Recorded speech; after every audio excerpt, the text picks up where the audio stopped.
And do you have any special interests? My special interest is learning about paraphilias, true crime, music and video production, whatever fandoms I'm into. Currently, the Hannibal Lecter Quartet, Pokemon, and Disney, and music, specifically German metal bands such as Halloween, Rammstein, and Lord of the Lost, as well as classical music from around the world. And when I interviewed Sarah R., I forgot to ask this question, so her answer was puzzles, true crime, and BDSM. Like hobbies? Yeah, or interests. My interests are learning everything. My hobbies are playing the piano, scrapbooking. I just started making jewelry. I'm pretty stubborn, so anything I want to build or do, I just do it or die trying. Psychology is a big special interest for me. I'm actually in grad school right now working on my master's in psychology. I would like to be a psychologist or a lawyer. I applied to law school and I applied to grad school. I did not get into law school yet, but I did get into grad school, so I am doing that right now. Psychology and just things I've learned about it is definitely a big special interest for me. I love to talk about it. I love to tell people about it. I love to kind of introspect and share that with other people. I love to kind of talk them through maybe things I've observed or maybe things that I think they might be feeling or something. History. I'm obsessed with history. And I think that should have been the first clue in high school when like random people in class would be like, ask Jennifer anything about British history. Like I would just go on and on and on. And nobody could understand why I could remember so much. I have a really great memory. And so I love history, and that's why I became an anthropologist. So like my biggest like special interest is history and cooking. I'm obsessed with food. Today I went out to breakfast and I like refused to eat the food that was given to me because it just tasted like shit, and I had to let them know that. And I had to tell them what they did wrong. And books. So those are my interests. I like to read. I like history and I like food, really. It changes from time to time, but they kind of all circle around words and numbers and psychology and law, because like the extreme fairness and justice warriors for autism. But yeah, but a lot of writing and number stuff. Like I have a degree in math, but I also write, so I do both of those together. Yeah, I would say like more recently the show Crazy Ex-Girlfriend is a show that I like had especially around the time I was like pursuing diagnosis, like just that journey, because the main character of that show has borderline personality disorder, and it's kind of her journey on her mental health diagnosis. And so I think seeing that journey presented was really encouraging for me in my own process, and kind of like understanding that, yeah, it's a process. So so Crazy Ex-Girlfriend. I am like pretty into Star Trek and sci-fi stuff. So sci-fi, there are probably other things. Those are probably the most intense interests. I do. My special interests include plants, in particular house plants, as well as child development and brain development in children, particularly in neurodivergent children, as well as Paw Patrol. What's Paw Patrol?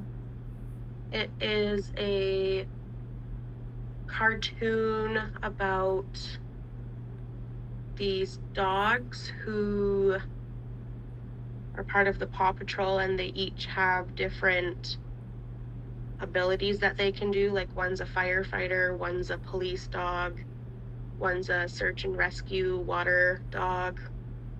One's a garbage truck and recycling dog, and they help the town. Oh, cool. Yes, I'm very big into neuropsychology, which I don't know how related that is to the autism and not. Part of it is being a scientist, but seeing how things are connected and how much, I don't know, I just think it's just very interesting to me that, we can't separate biology from psychology. And, how many parts of our thinking are physical and the connection between physical and mental things. I also am a big fan of Terry Pratchett, who, if you don't know who that is, he's a British writer who does like fantasy satire, and he wrote like 60 or 70 books in his life, which is always fun to explore, and that's been a big thing for me. And also TV sitcoms. That's like the only thing I really like to watch and I'm quite passionate about. Yeah, so animals are definitely a big one. I think last we counted, we have 41 pets between chickens, peacocks, cats, a ton of reptiles and fish and all that kind of stuff. I'm also very, very obsessive about like very nerdy biology things like biochemistry and organic chemistry, and medicine in general is a big special interest of mine. Yes, makeup. I taught myself how to do makeup like probably 7 or 8 years ago. Oh, I have lots of them. I have a strong special interest in Toy Story. That's my main one. Also, crystals and making jewelry. Harry Potter is a big one. SpongeBob is a really big one. So, what does your social circle look like? My relationships are complicated because I can't keep a friendship longer than a year. That's not including my Facebook friends. Like, I have a lot of Facebook friends, and hardly any of them I actually talk to. So my friends are usually temporary in real life, and I'm just cursed like that. The only friends that I have that actually stuck around were friends I met through a comedy class that I took when I was 21. I've been friends with them for 6 years now, and yeah, my social circle is pretty limited. That's a good question. I have some close friends from college that I've been friends with for a long time. We've sort of drifted in and out of closeness over the years. I have many more individual friends than I do really like groups of friends. I've moved around a lot in my life. I've lived in 4 or 5 major cities, and I've had a lot of jobs. I've worked in restaurants while I was in college and grad school on top of my full-time jobs. So I tend to have like a friend or two from every workplace or from every city, and not a lot of friends who know each other. And they're very much like long distance friendships for the most part. I tend to have 1 or 2 friends wherever I live or wherever I'm working, but many of my friends are more, I see them, pre-pandemic once or twice a year, a lot of phone calls, a lot of texts, a lot of Facebook messages. I have a few close friends. There's my spouse. We've been together over a year. I have my children, my parents, my siblings. I have a couple of best friends, one of which is going on 13 years. One is at 10 years. One is at 7 years. Then there's just like acquaintances, social media, just like friends and distant family that you talk to or share pictures with or something, but that's about it. I don't really have a big social circle. So my social circle at the moment is limited to my partner of 3 years, and she and I met at work, and then also my best friend who I met at work, who also has the same diagnoses as autism and ADHD like I do, so we understand each other quite well. Otherwise, I have acquaintances at school, and that's about it. My social circle is me and 5 other people. Right now, currently 0. Social media. I feel you. Right now, my social circle is social media. I'll be honest, Kayla. It took me a long, long time to figure out that my friends weren't really my friends. Like, if that makes sense. Like, I never understood the difference, like, those steps of friendship. Like, when I met you, I just skipped over everything, the best friend. And you're like my new best friend. And that created a really big problem that on my wedding day, 5 years ago, 6 years ago now, on my bachelorette party, these girls had 2 years to plan. They didn't do anything. And they wanted to do a house party. I was living in Portland, Oregon at the time. They wanted to do a house party in the Airbnb that they rented, and they wanted to smoke weed and drink. And I was just like, what?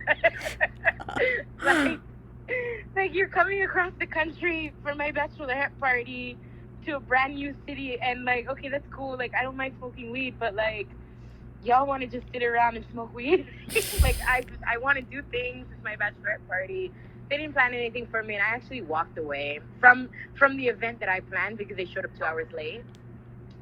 And that's when I realized these people weren't really my friends. and it took me a lot of soul searching. And my husband was like, well, I knew these people weren't your friends. My sister told me these people weren't your friends. Now I've met them, and I know these people aren't your friends. But I didn't know they weren't my friends. And it's been like that a lot of my life. I've had these people since I was in middle school. But I was always the one forcing the friendship, I realized at the end. No one at the moment. At this point right now, it's pretty much just like my boyfriend. Nobody. I have one person online that I'm friends with, but we've never met in person. And that's been we've been friends about 3 years online like that. But other than that, that's it. I got dumped by my only other friend about 3 years ago also. That sucks. Yeah, I mean, I didn't really care, but she was like, told me I was a bit much. I was too much to deal with, so she had to step back. Yeah, I would say typically throughout my life, the main pattern I've noticed is I usually have like a couple of close friends who I spend a good chunk of my time with, who I feel like I can just be candid in myself and tell whatever. So like currently my husband is one of those people. I have a high school friend who's like one of those people. But yeah, I think also just the people I feel closest to, I think tend to be people who I know I can trust to like listen to things that are on my mind without like shaming me or judging me or disbelieving, or like, I feel like they're the people who are able to, enjoy some things I enjoy, and also that I feel like I can be open with. I think that's like kind of an essential thing for me in my close friendships. So as I was editing this section, I realized I didn't ask Sarah R. this question, and she responded that she doesn't have a social life. She has a few friends, and she's quite satisfied with that. Do you feel that your childhood or adolescence may have been different if you were diagnosed at an early age? Yeah, I think my childhood would have been very different. If I were diagnosed earlier, I think my parents would have been more overprotective of me. I possibly would have been dumped into a special needs school as early as kindergarten, because what autism meant in society at the time is someone who has an intellectual and social disability. And I think that on top of my physical disability would have broken my parents' hearts, because when I was born, the doctors said, don't expect much from your child because she has one eye. And I already was the black sheep of my family, and I think knowing earlier would have made life worse. Yeah, absolutely. A lot of stuff that I internalized and thought was my fault, or my, like, being a bad person, because I didn't care that I didn't have a lot of friends, and I didn't want to hang out with people and that kind of stuff. So I thought like something was wrong with me because of that, and always being in my own like fantasy world or reading or whatever. So with that aspect of it, if I would have understood autism as a child, then I wouldn't have been as hard on myself.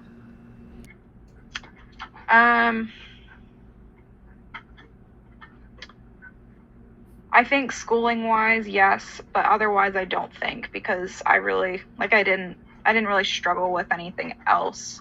Like the friends, I didn't really care if I had friends. I always wanted to be alone anyway. I like to work by myself because I could have that structure that other people didn't want to have. I knew that I could get things done.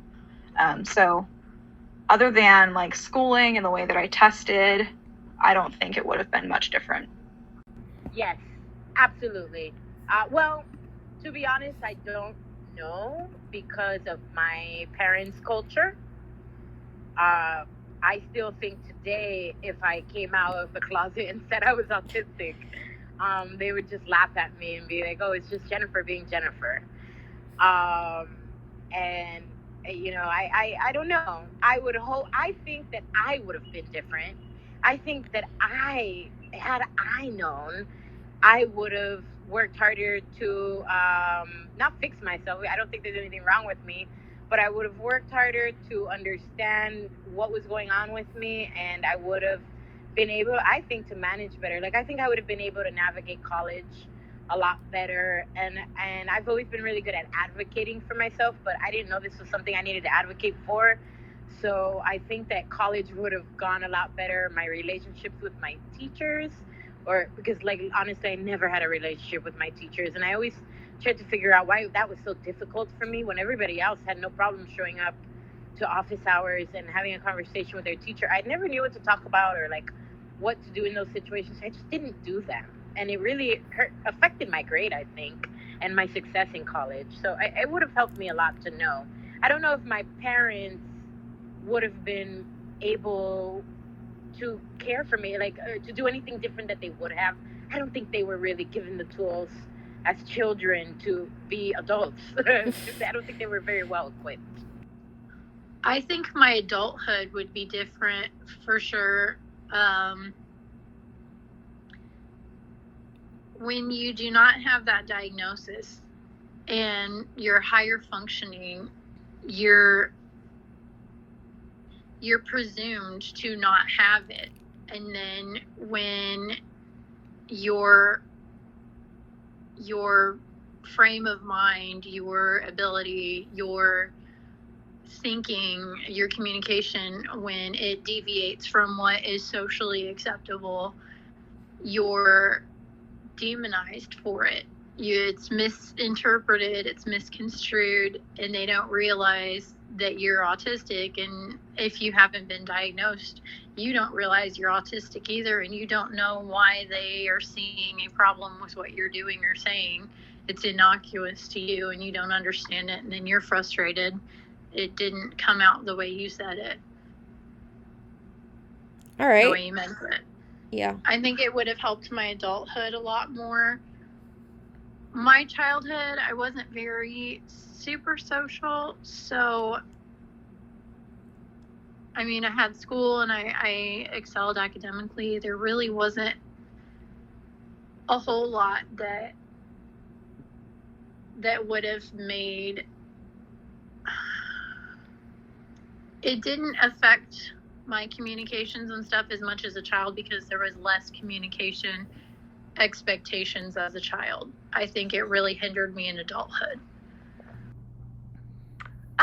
Yeah, I think it probably would have affected how I thought about myself. I think it might have been a mixed thing, because I do feel like learning, I mean, I was like super smart and ambitious, and I think also because I always kind of scoffed a little bit at social norms, I had this very idealistic idea about things I wanted to do, and very independent minded, and like there's a lot of traits where like I studied abroad for a year in another country when I was 20 years old. Like I was kind of a badass in certain ways. And so, but I think the other thing, the flip side is I think I had certain traits about myself that I thought I could just sort of make go away by like, because of my religious thought influence. It was like, if you're sad about things, you should pray it away and accept the joy of the Lord. And it was really sort of like an emotional gaslighting in a way. Yeah, it's just that thing of knowledge is power. If you know and understand why your emotions or thoughts are, why they're if you understand they're affected by sensory input in that way, it just like gives you that empowerment of like, oh, I can make more choices about my sensory input, and that's going to like help address this lifelong mood disorder that I've struggled with, so I feel like knowing that it gives you power to act. Yes. Well, I think for me personally, it would have been different in that I wouldn't have had so much self-blame, and I wouldn't have been so confused. I don't think it would have made any difference to my parents, because they are who they are. And I don't think they really would have accepted that so much. Absolutely. How so? I would have gotten more help, and although I ended up in a special education program, it wasn't the program that was best suited for me. I should have been in the program I work at now. And there was a lot of things could have been tailored better to me, and I could have even been on better medication at the time, or no medication at all, and shouldn't have missed those years of my life. Yes, I definitely do think so. I think that it's kind of not funny, but my mom does look back and wish that she, I guess, had known, because things would have been different in terms of the support that would have been necessary to get me to the point where I would have been able to express what I needed, because now we know how much things could have been different, but we didn't know that at the time. So I would have needed to express it different. But then, different, I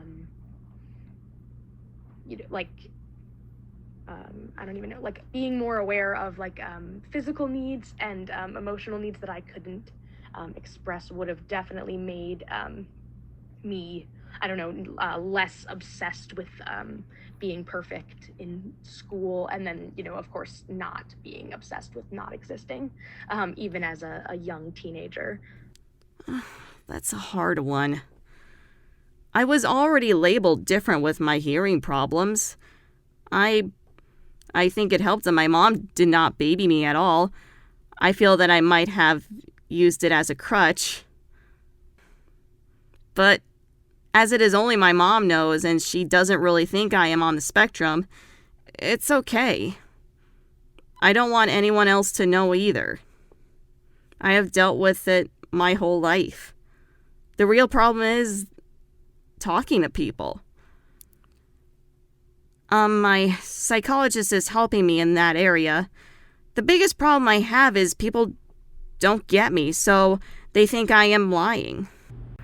Yes, I feel like it would have helped to understand things about myself than, because looking back, I'm like, okay, well, that makes so much more sense now. And there's just so many little things that I'm like I said, I thought I was just treated like I was being difficult.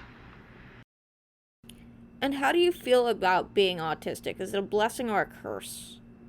I think knowing the fact that I have autism is a blessing because I am more aware of my surroundings, but having it is a curse because all it's brought me is pain and shame, and I'm unable to have a healthy social life.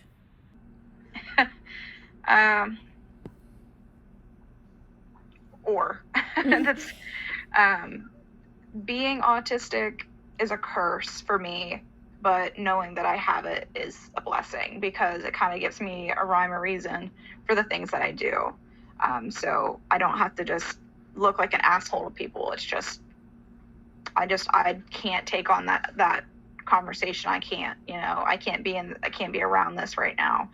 And stuff like that. People kind of understand a little bit more now when you say you're autistic versus whenever you just walk away from a conversation and don't say anything. So it's kind of a 50-50 for me.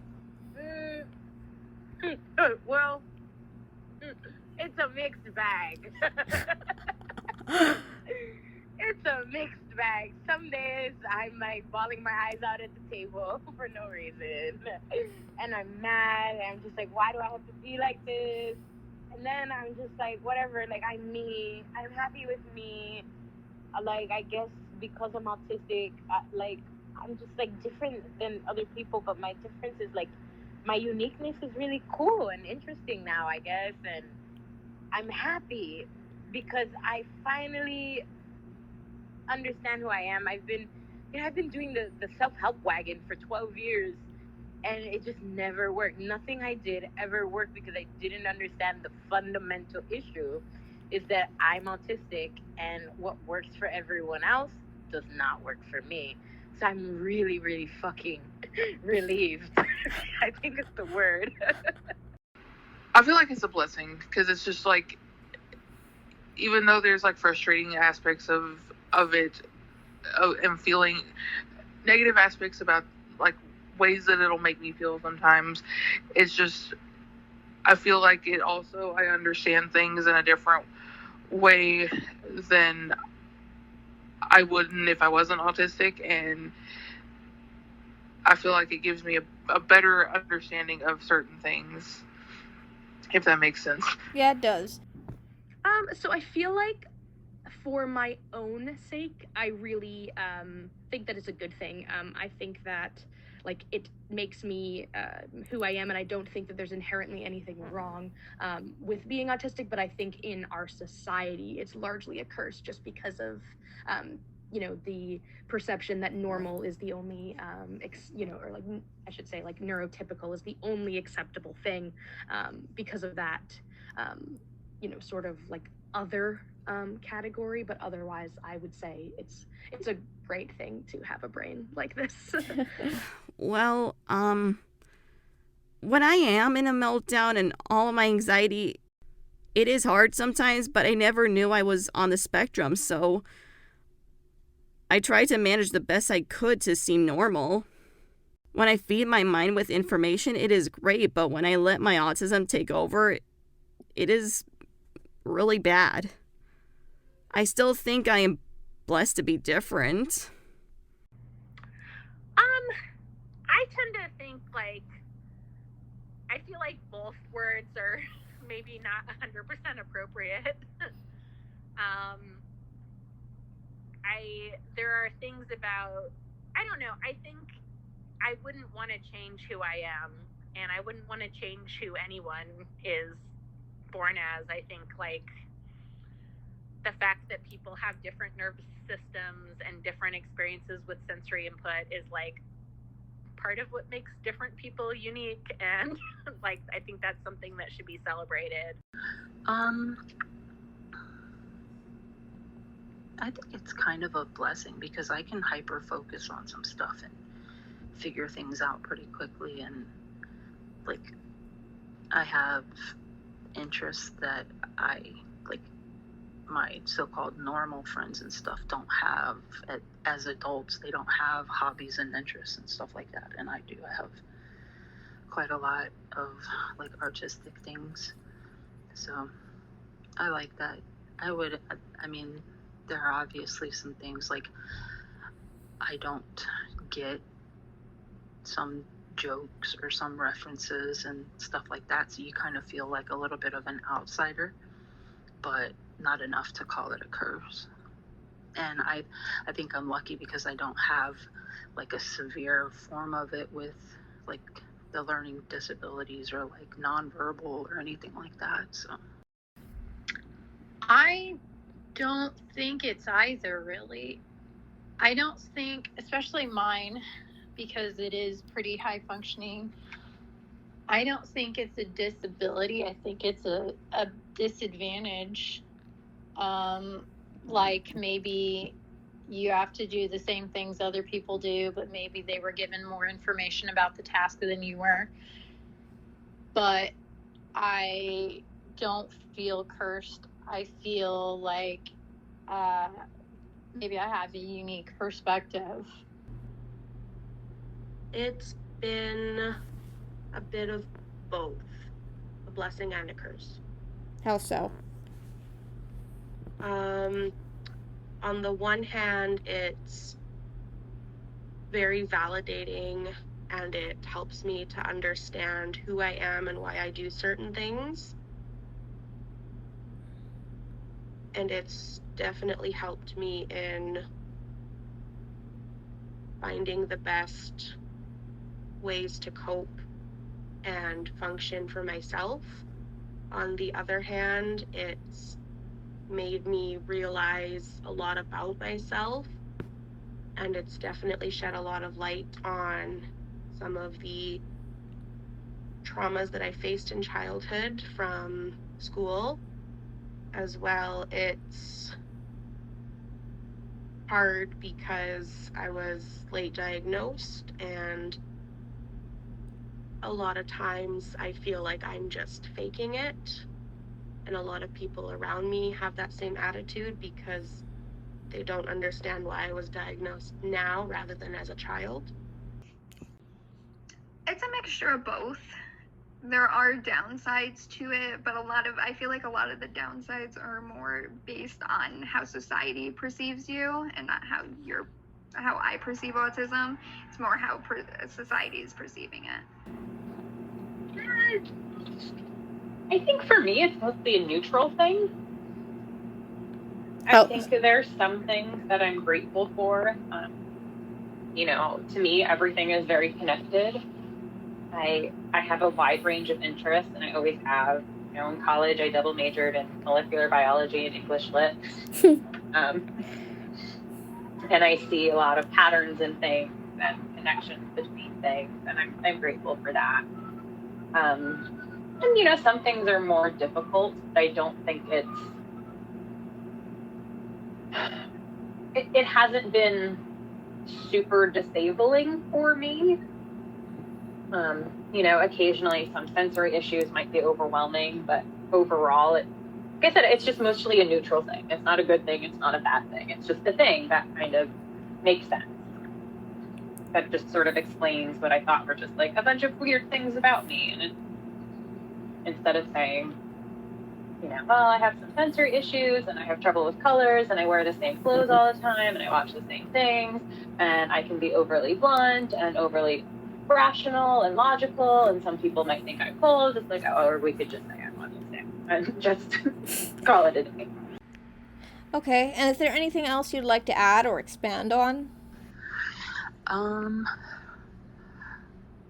really think that it's very important to find these signs, the lesser known things, especially in girls.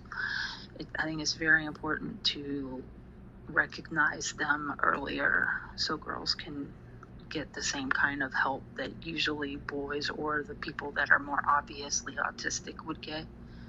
And so like with girls, some of the signs are not things that you would even imagine. They would be like being off in your own fantasy world and being submissive and getting taken advantage of. Like that's a real danger for girls if you don't know what to look out for ahead of time. Like you're setting yourself up for some trauma.